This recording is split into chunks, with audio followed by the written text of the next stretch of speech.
Mes chers collègues, la délégation sénatoriale aux Outre-mer a engagé mardi dernier un cycle d'auditions sur les perspectives d'évolution institutionnelle Outre-mer. L'objectif est double. D'une part, de faire un tour d'horizon des souhaits d'évolution, ou pas, des territoires ultramarins, souhaits qui se sont notamment exprimés au travers de l'appel de Fort-de-France le 17 mai dernier, et d'autre part, de mûrir la réflexion sur une éventuelle révision des dispositions constitutionnelles relatives aux Outre-mer, à l'occasion notamment de l'élaboration du prochain cadre institutionnel de la Nouvelle-Calédonie. Pour cette réflexion, nous bénéficions du rapport de mon prédécesseur Michel Magras, publié en 2020, intitulé « La différenciation territoriale outre-mer, quel cadre pour le sur-mesure que nous pourrons actualiser ?» Nous avons également l'éclairage des juristes de l'AGIDOM, donc l'Association des juristes d'outre-mer, que nous avons rencontré au Sénat le 29 juin dernier. Pour notre troisième audition, nous accueillons cet après-midi en présentiel, et nous l'en remercions vivement car l'audition s'est montée très vite compte tenu de son passage sur Paris, le président de l'Assemblée territoriale de Wallis et Futuna, M. Mouli Akaka.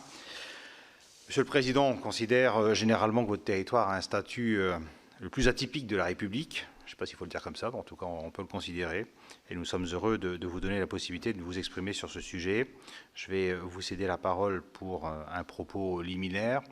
Je vous laisse libre, bien évidemment, et puis on pourra par la suite passer au travers des questions que nous avons adressées, questions qui d'ailleurs peuvent faire l'objet de réponses écrites par la suite et renvoyer à la délégation. Donc, ce qui veut dire que même si on ne couvre pas tout dans cette audition, vous pouvez nous alimenter évidemment des réflexions avant que nous puissions arrêter avec Micheline Jacques, ma co-rapporteure, le rapport que nous présenterons d'ailleurs au groupe décentralisation que le président Larcher a installé cette semaine pour intégrer des remarques au niveau national. Mais juste avant, je vais laisser la parole à notre collègue de Wallis et Futuna pour un propos introductif avant de vous rendre la parole, Monsieur le Président.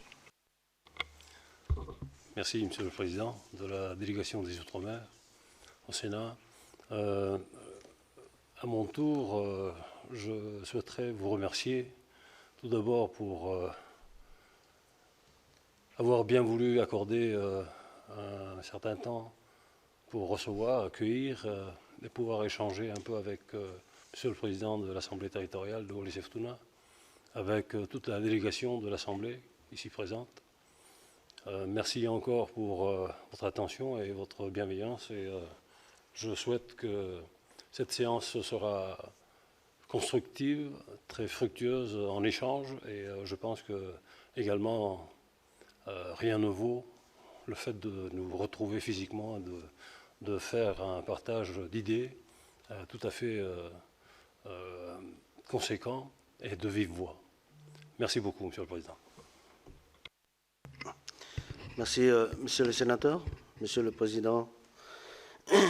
Et donc, permettez-moi, avant de rentrer dans le but du sujet, je souhaiterais quand même vous adresser, dans un premier temps, les salutations les plus respectueuses, chaleureuses, en même temps, et merci à vous, Monsieur le Président, de bien vouloir nous accueillir dans cette salle grandiose du Sénat. Et merci de votre accueil.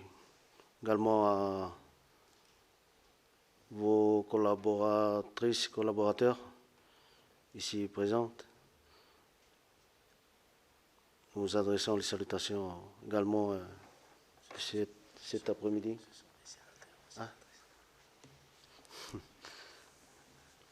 Bien, m'en excusez. Donc, les salutations de cet après-midi à vous, les plus respectueuses. Merci à Monsieur le Sénateur Mikale Koulimotogé, des îles Wallis et Futuna. Salutations à vous et merci de votre accueil. Et donc, par rapport à notre rencontre d'aujourd'hui, on a eu, bien sûr, cette invitation de votre part, Monsieur le Président, parce que nous étions venus avec, bien sûr, des dossiers du territoire pour les présenter auprès du ministre des Outre-mer Et nous avons pu avoir l'occasion, à travers cette invitation, afin que nous puissions venir vous rencontrer, déjà pour une rencontre protocolaire dans un premier temps, mais en vous écoutant avec votre introduction, bien sûr que vous rentrez déjà dans les détails, c'est-à-dire bien sûr sur le questionnaire qui nous a été proposé et vous réaffirmons bien sûr notre volonté de vous répondre et par rapport à toutes ces questions, mais il nous faut du temps, bien sûr. C'est pour cela qu'il y avait une demande de visioconférence qui était prévue pour le 27. Et donc, par rapport à cela, Monsieur le Président, on est venu déjà pour vous rencontrer à travers une visite protocolaire, puis nous allons vous écouter. Si c'est l'objet de notre rencontre de cet après-midi pour ce questionnaire, on est à votre écoute. Alors, c'est vrai que vous aurez du temps pour répondre au questionnaire. Il n'y a pas de difficulté. Vous pourrez nous le restituer sans aucun problème. Nous, ce qu'on cherche à comprendre au travers des questions qu'on adresse aux différentes collectivités, c'est comment chacune des collectivités vous vivez aujourd'hui votre statut. En particulier, en ce qui concerne Wallis et Futuna, comment est-ce que le statut actuel de cette collectivité, vous le vivez? Est-ce que vous le vivez bien? Est-ce qu'il y a des souhaits d'aller plus loin? Sans forcément rentrer dans les détails, parce qu'on a bien compris qu'il y a des collectivités qui ne voudront peut-être pas évoluer. Et nous, on ne se pose pas la question de savoir qui doit le faire ou pas. On se pose surtout la question de savoir si le Sénat doit accompagner ce mouvement au niveau national à un moment donné, d'autant plus que le président de la République a indiqué qu'il y aurait une évolution constitutionnelle sur la Nouvelle-Calédonie et qu'il n'excluait pas, évidemment, qu'il y ait une évolution constitutionnelle plus large pour d'autres territoires ultramarins qui pourraient le souhaiter. Donc, il n'y a pas d'urgence sur le sujet, simplement on est quand même intéressé, puisque vous pratiquez le statut dans vos fonctions, de comprendre en fait comment vous le vivez, et on peut ne pas mettre des termes juridiques dessus, puisque j'ai été élu aussi de territoire, donc je peux aussi vous donner un ressenti de ce que je vivais dans mon statut, et c'est vraiment ça qui nous intéresse aujourd'hui. S'il faut commencer par un premier échange avec vous, c'est comment vous vivez ça, et est-ce qu'il y a des volontés, par exemple, de remettre... de faire évoluer la loi qu'il a constituée de 1961, par exemple. Voilà. Donc c'est une première question, c'est est-ce qu'aujourd'hui, vous considérez que le statut il convient parfaitement à l'évolution de votre territoire et à la pratique politique que vous en avez, ou est-ce que vous considérez que peut-être, à un moment donné, se posera la question de faire évoluer sur des compétences différentes, voire même de restituer des compétences, enfin voilà, ou la relation avec l'État, qui nous intéresse également de la comprendre, puisque on a bien compris que quand je dis atypique, c'est que c'est une relation qui n'existe pas ailleurs en Outre-mer. Donc c'est intéressant aussi de comprendre comment elle est vécue et si c'est une évolution qui peut être souhaitée ou pas. Donc voilà, les choses sont... Je ne veux pas l'exprimer de manière plus simple, je pense. C'est vraiment un ressenti de ce que vous vivez aujourd'hui au travers de votre statut. Merci, Monsieur le Président. Et par rapport à votre première question, et pour l'idée d'une évolution statutaire, je pense que nous sommes partants, bien sûr, pour une évolution statutaire, sauf que pour l'instant, nous ne sommes pas en mesure déjà de nous prononcer par rapport à une éventuelle évolution. Il faut que vous compreniez, Monsieur le Président, il y a une situation coutumière qui nous préoccupent actuellement au niveau de Wallis. Mais également, il faut une consultation de toute la population de Wallis et de Futuna, mais aussi savoir que notre statut 61, il y a quand même une part de responsabilité de nos coutumiers. C'est pour cela que, pour l'instant, nous ne sommes pas encore en mesure de vous dire qu'il faut passer à l'étape, c'est-à-dire sur une évolution de notre statut. Alors, je vais le formuler autrement. Est-ce que vous êtes satisfait des relations, par exemple, que vous avez avec l'État? Est-ce que pour vous, vous êtes satisfait de la situation actuelle, ou est-ce que, et ce que je vous dis là, Président, c'est pas un piège pour vous prononcer sur une évolution statutaire qu'on pourrait vous reprocher sur le territoire?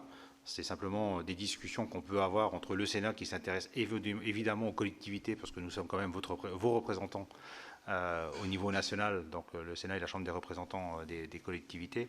C'est vraiment de comprendre si, au-delà des consultations, et vous avez raison de le rappeler, nécessaires pour une évolution statutaire, et ça effectivement on a tous intégré, nous on n'est même pas là, vous voyez, on est vraiment à se dire, est-ce qu'il faut ou pas se poser la question, tout simplement. Il y a des territoires, je suis persuadé, qui vont nous dire, nous on ne se pose même pas la question de changer, ça nous va très bien.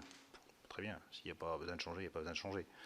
Ce qu'on ne veut surtout pas manquer, c'est l'opportunité qui va être donnée de se donner l'occasion de pouvoir évoluer le cas échéant. Après, chaque territoire aura le temps nécessaire et son temps. Personne ne l'imposera à aucun territoire de toute façon. Donc chaque territoire aura son temps de réflexion nécessaire. Mais c'est vrai que le rapport à la coutume est intéressant, parce que la coutume occupe une place bien particulière dans l'organisation actuelle. Et ça faisait partie d'ailleurs des questions qu'on se posait, de savoir s'il fallait faire évoluer cette place, ou si c'est une place qui convient à tous les acteurs au regard de la manière dont les choses se passent. Voilà, donc ce sont vraiment des questions qui pour nous sont intéressantes à nous poser au regard de ce qu'on connaît d'autres statuts, parce que c'est quand même assez inédit, et c'est vrai que loin de nous, de toute façon au Sénat, la volonté de toucher un territoire plus qu'un autre. C'est pas le sujet. Nous on est là pour recenser et comprendre. Voilà. Et si vous nous dites effectivement qu'aujourd'hui vous n'êtes pas en mesure de vous positionner, c'est même pas, pour nous, c'est pas le sujet. On est vraiment en se disant, est-ce que à un moment donné, cette question peut ou pas se poser? Puis si elle se pose pas, elle se pose pas. C'est pas, voilà. J'espère avoir pu clarifier un petit peu, puis tu pourras compléter si tu veux. Micheline Jacques, donc, qui est sénatrice de Saint-Barthélemy, qui est mon co-rapporteur sur ce rapport que nous présenterons par la suite au président Larcher, qui est très, très attentif également à ce qu'on pourra à faire en sorte, premièrement, qu'on continue à défendre l'outre-mer. C'est quand même notre rôle. Et puis que lui également puisse porter au niveau national des souhaits le moment venu. Merci, Président, Monsieur le Président, Mesdames, Messieurs, Monsieur le Ministre, mes chers collègues. C'est vrai, comme le disait Stéphane Artano, parfois nous sommes tous des territoires ultramarins, nous sommes à des milliers de kilomètres les uns les autres, et nous avons chacun notre mode et notre attachement à la coutume, à la terre. Et même si j'ai lu un peu l'organisation de votre territoire, mais est-ce que vous pourriez nous expliquer, enfin m'expliquer à moi particulièrement, comment est organisée entre la coutume, entre l'action de l'État, entre le Conseil, comment les choses s'articulent et quels sont les liens et qui est responsable de quoi? Parce que je vous avoue que sur une petite île de 21 km², j'ai du mal à percevoir un petit peu cette organisation, et je suis très respectueuse justement des territoires et des habitants et de leurs coutumes. Merci, Madame la sénatrice. Merci bien pour répondre à votre question. Et nous avons 4 forces institutions qui composent justement l'organisation de notre territoire, c'est-à-dire nous avons l'État, nous avons nos coutumiers, nous avons également notre religion et nous avons nos politiques. Ça représente quand même les 4 forces vives de notre territoire. Et notre relation avec l'État, moi je dirais que nous avons de très bonnes relations avec l'État, sauf que avec les 2 casquettes dont monsieur le préfet occupe sur le territoire, c'est-à-dire qu'il qui représente l'exécutif, et aussi il est aussi administrateur supérieur, il représente l'État. Sur ça, nous aimerions que quand même que la partie territoriale nous revienne. Ça, c'est notre vision. Mais comme je vous ai évoqué tout à l'heure, pour l'instant, il faut quand même qu'on commence à travailler avec toutes ces forces vives, justement pour pouvoir nous prononcer par rapport à une position commune et par rapport à notre décision, suivant justement si on souhaite, on est bien partant pour une évolution, mais quelle évolution? Voilà, il faut qu'on définisse bien l'orientation que nous devions bien sûr exploiter pour qu'on sache quelle évolution statutaire nous allons devoir appliquer.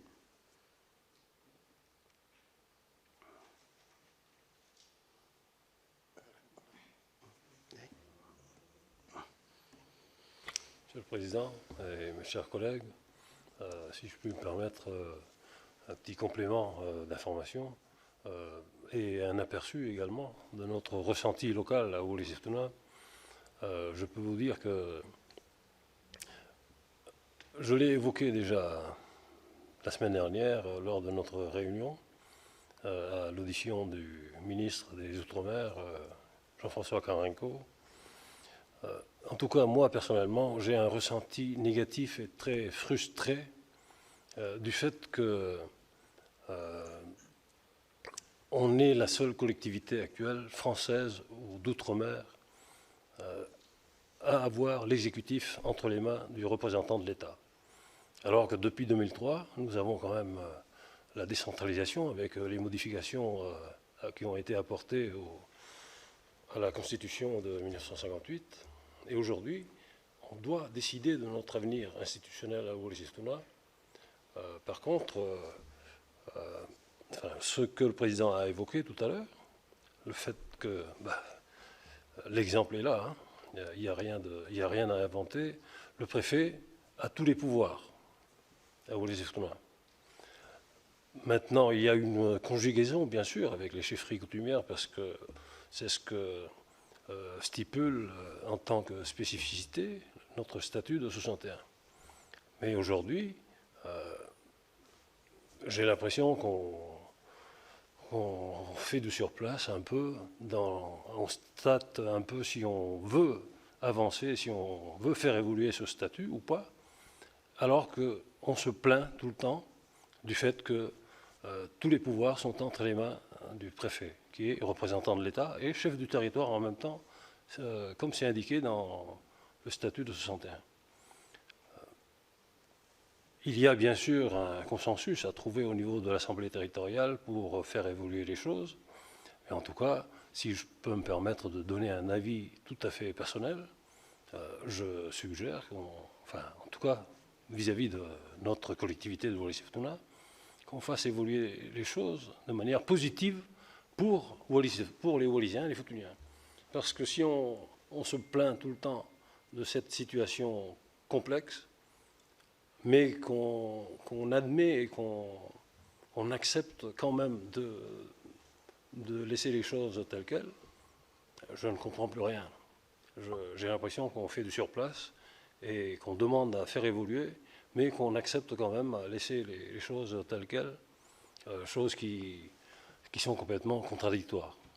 Voilà un peu, Monsieur le Président, ainsi que mes chers collègues sénateurs, sénatrices, mon ressenti personnel que j'ai envie de partager ici, parce que c'est l'occasion pour nous d'échanger de manière directe et de vive voix. Et je crois que pour la délégation de Wallis-et-Futuna qui est présente devant nous, c'est vraiment l'occasion de dire ce que l'on pense et de commencer à élaguer un peu avant de prendre une décision finale. Parce que je comprends la difficulté, je comprends que toutes les instances qui doivent intervenir pour arriver à une décision finale, ça me semble difficile à aborder. Mais je pense que quand on parle de référendum, c'est un fait, c'est la loi, c'est la démocratie, mais vous comprenez très bien, aussi bien que moi, que si on demande à quelqu'un qui n'a jamais été à l'école, hein, c'est péjoratif quand je parle comme ça, hein, qui n'a jamais été à l'école et qui ne comprend pas, qui ne sait pas lire, de donner son avis sur l'évolution statutaire, qu'est-ce que vous voulez attendre comme réponse de ce genre de catégorie de personnes? Encore une fois, je ne veux pas être péjoratif dans mes propos, mais je veux dire qu'il faut, à un moment donné, il faut qu'on prenne les choses en main et qu'on avance. On avance et les instances de direction et je dirais de gestion du territoire doivent prendre l'initiative de faire avancer les choses de manière à ce qu'on arrive à un résultat positif et qui convienne aux Wallisiens d'abord et aux Futuniens. Après, les discussions et les négociations avec l'État français sont à venir et sont à détailler ensuite avec des accords pour rédiger on va dire un statut final ou modifié. Mais j'estime qu'à l'heure actuelle, déjà rien qu'avec le fait qu'on est la seule collectivité qui a encore l'exécutif entre les mains du représentant de l'État, c'est pas normal. On constate bien qu'il y a une anomalie qu'on n'arrive pas à dépasser, qu'on n'arrive pas à assumer. Et moi, je pense qu'à l'heure actuelle, il faut qu'on avance, il faut qu'on fasse évoluer les choses, il faut qu'on prenne des initiatives positives pour la communauté wallisienne et futunienne. Voilà, Monsieur le Président. Excusez-moi si j'ai été un peu long, mais je suis un peu... je voudrais dire que je profite vraiment de l'occasion, parce qu'on n'a jamais l'occasion de discuter de Wallis-et-Futuna et de son statut spécifique, vraiment spécifique, parce que je pense que c'est la seule collectivité où on a encore des chefferies coutumières actives et existantes et mentionnées dans les statuts de l'État. Merci, Monsieur le Président. Ce qui, chers collègues, effectivement, nécessite de trouver un équilibre sur le territoire, un équilibre qu'on comprend tous. Donc il n'y a vraiment aucune difficulté là-dessus, d'ailleurs. Mais c'est vrai que sur la manière d'engager la réflexion, alors nous, on mène le travail que le Sénat a déjà mené en 2020 en interrogeant les différents outre-mer. Et puis, je pense que vous avez été destinataire, Monsieur le Président, ces jours-ci, d'un courrier signé des deux ministres de l'Outre-mer et du ministre délégué sur la méthode que va utiliser le gouvernement pour organiser des consultations avec un comité de suivi, enfin je ne sais plus comment ils l'ont appelé d'ailleurs, avec chaque exécutif ultramarin, en faisant la démarche inverse, c'est-à-dire en reprenant l'ensemble des thématiques environnementales et autres de chacun des territoires, en voyant ce qui fonctionne et ce qui ne fonctionne pas, et en arrivant et c'est la vision de l'État, en arrivant à terme à dire, puisque ça ne fonctionne pas, effectivement, peut-être qu'une évolution du statut pourrait être nécessaire pour ce territoire en particulier. Voilà, c'est la méthode gouvernementale qui va être appliquée. Donc, c'est vrai qu'il y a quand même un mouvement aujourd'hui qui s'engage au niveau, y compris parisien, de dire, on va regarder sur les territoires, s'il y a un champ de compétences, par exemple, sur lequel il y a des difficultés, est-ce que ça nécessite simplement de modifier une loi qui existe déjà, par exemple, et je ne parle pas de statut, ça peut être une loi sur une thématique de l'énergie, par exemple, ou de l'environnement, ou est-ce que, justement, ça va plus loin que simplement cette loi-là, et est-ce que, par exemple, ça touche la manière dont la compétence peut être exercée sur le territoire? C'est un peu la manière dont les choses, visiblement, vont être abordées. Ce n'est pas tout à fait, nous, ce qu'on évoque avec nos collègues. On est vraiment sur un étage constitutionnel, c'est de dire, est-ce qu'aujourd'hui, les deux articles qui concernent l'outre-mer, pour simplifier, le 73 et le 74, est-ce qu'on a besoin de les ouvrir encore un peu plus pour donner encore plus de marge de manœuvre aux territoires ultramarins pour ceux qui en auraient envie? Et puis ceux qui en ont envie, derrière, il va falloir qu'ils réfléchissent à la manière dont ils pourront le mettre en œuvre. Donc vous voyez, c'est vraiment à deux étages, et tout ça c'est sur un ton qui est long, mais les réformes constitutionnelles en France, elles se font quasiment tous les 15 ans. Donc c'est simplement de se dire, est-ce qu'on bouge ou pas maintenant en élargissant le champ des possibilités, et à chaque territoire, enfin nous on a une vision là-dessus qui est assez, c'est ouvrir le champ des possibles, et chaque territoire fera son choix en responsabilité de dire nous on veut bouger là-dessus ou pas, on veut faire évoluer, on veut récupérer l'exécutif ou pas, parce qu'il peut y avoir aussi une décision de votre territoire de conserver le statu quo, ce qui est tout à fait compréhensible, ou au contraire de le faire évoluer.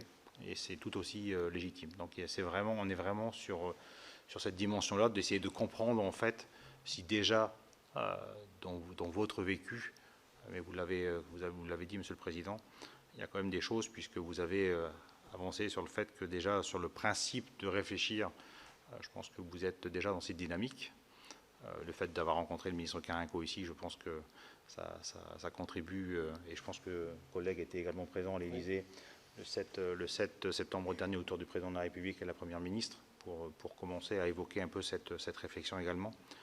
Donc voilà, on est vraiment sur ça, et sans forcément rentrer dans le détail aujourd'hui, parce que ce n'est pas forcément le sujet non plus. Encore une fois, on a du temps. Nous, le rapport, on devrait le restituer, je pense, novembre-décembre maintenant, parce que on va rapporter au groupe de travail qui est présidé par le président Larcher, donc ça va arriver au mois de mars, a priori.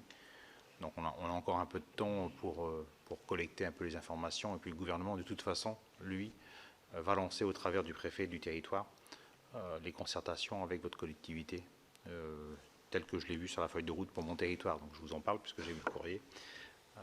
Donc c'est quand même intéressant de voir un peu comment ça va être abordé, quoi.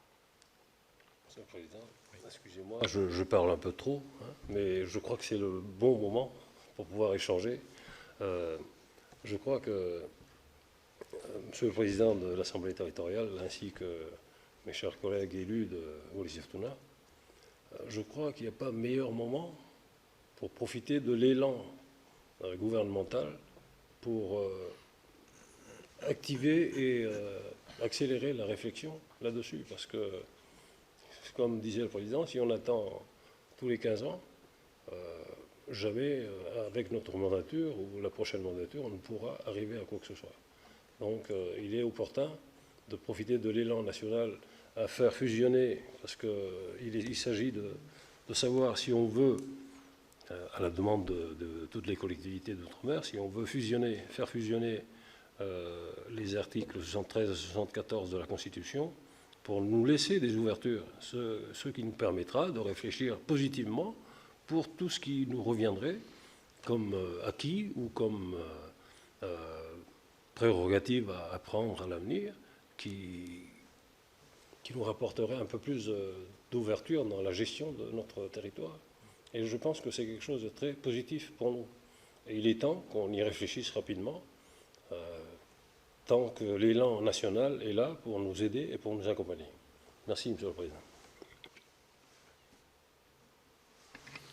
Merci, Monsieur le Président. Et je remercie également les propos de Monsieur le Sénateur. Je comprends parfaitement les propos que vous venez de nous évoquer, Monsieur le Sénateur.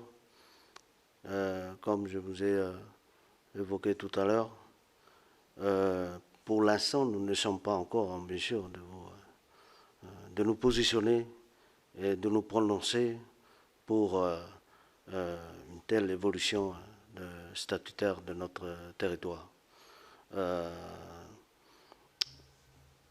La fusion des articles 73-74 dont Monsieur le sénateur nous parle, il est vrai que pour les DOM et COM, à travers cette fusion-là,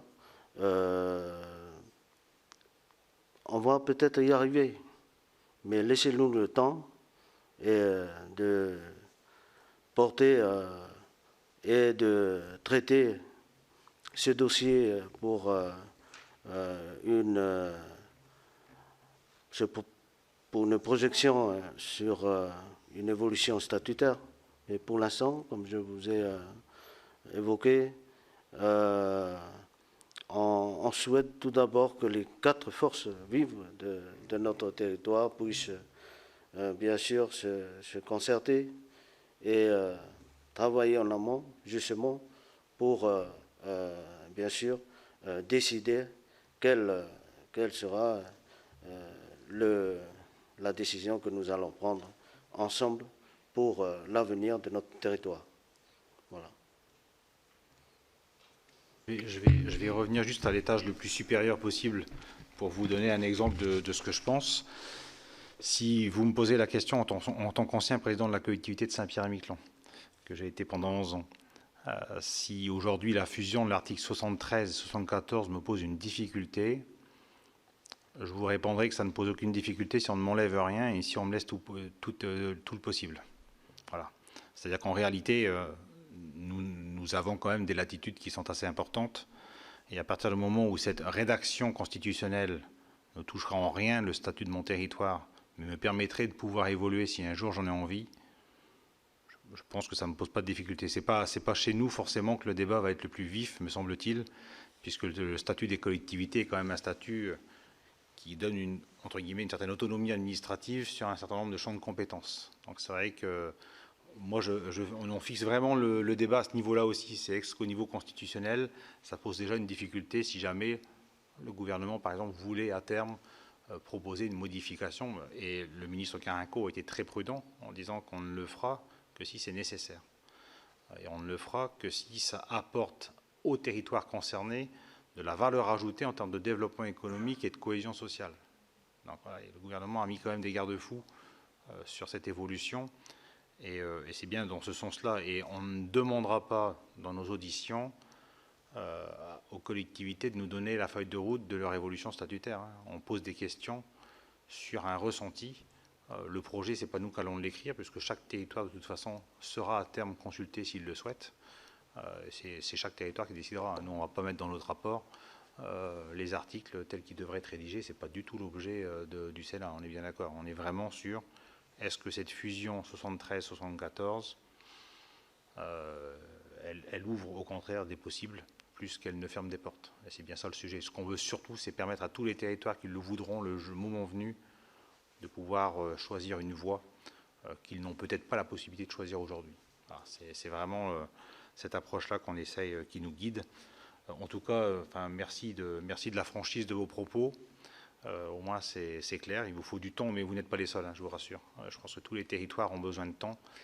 Ce qu'on sait, c'est qu'il y aura, et vous l'avez dit, nécessité de consulter localement sur tous les territoires. On a tous le même sujet, c'est que tous ces sujets nécessitent de trouver un équilibre. Je pense que vous l'avez également rappelé. Donc, c'est un sujet qui s'inscrit dans un temps long, mais un temps constitutionnel qui devrait, je pense, amener le gouvernement à prendre peut-être une position, je regarde les administrateurs, mais sans doute vers fin 2023, me semble-t-il, puisqu'il y a une contrainte évidemment de légiférer sur la Nouvelle-Calédonie, et que c'est sans doute à cette occasion que sur le volet constitutionnel, j'entends, donc le niveau le plus élevé, il y a une question qui va se poser. Le niveau après des territoires, lui, c'est un deuxième niveau, et il peut être décalé dans le temps en fonction du choix des différents territoires. Donc on n'est pas du tout sur les mêmes calendriers. Mais c'est intéressant de poser déjà les questions au territoire, parce qu'en fait, ce qu'on s'est rendu compte, c'est que entre 2020 et 2022, il y a différents territoires qui ont évolué dans leur position par rapport à ce qu'ils nous avaient dit déjà en 2020. Donc c'est intéressant de comprendre aussi pourquoi, en 2 ans, les choses ont évolué. Et donc, s'il y a un processus d'accompagnement de ces évolutions, notre rôle, c'est d'être à vos côtés et à leurs côtés pour l'accompagner dans la mesure où on légifère, évidemment, ici. En tout cas, merci beaucoup de vous être rendu disponible au pied levé, parce qu'on a organisé ça assez rapidement dans la mesure où on préférait vous avoir en visuel, Président et Mesdames, Messieurs, qu'en visioconférence avec le décalage qu'on connaît, et qu'on connaît tous, et voilà, on le pratique dans tous nos territoires. Et donc, c'était bien de pouvoir avoir ce premier contact. Et puis, bien évidemment, on est preneur par la suite des éléments que vous voudrez bien nous faire remonter sur la trame de questions qu'on vous a adressées, qui est pour nous un guide de réflexion plus qu'autre chose. Voilà, c'est ce qu'on va intégrer dans le rapport final. En tout cas, merci beaucoup et je vous souhaite un bon séjour à Paris. Merci. Est-ce qu'on va se faire une photo de groupe, oui ?